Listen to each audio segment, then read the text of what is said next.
Kementerian Pertahanan Rusia merilis rekaman aksi para prajuritnya meluncurkan roket menyerang pasukan Ukraina.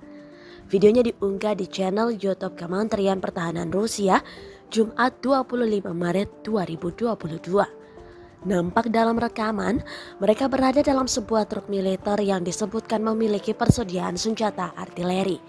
Mereka mengendarai mobil sampai pada titik serangan.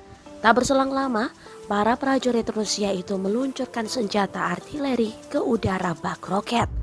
Disebutkan pada keterangan, senjata itu merupakan penghancuran angkatan bersenjata Ukraina. Kendaraan udara tak berawak setelah menetapkan lokasi posisi menembak, mengarahkan tembakan senjata presisi tinggi.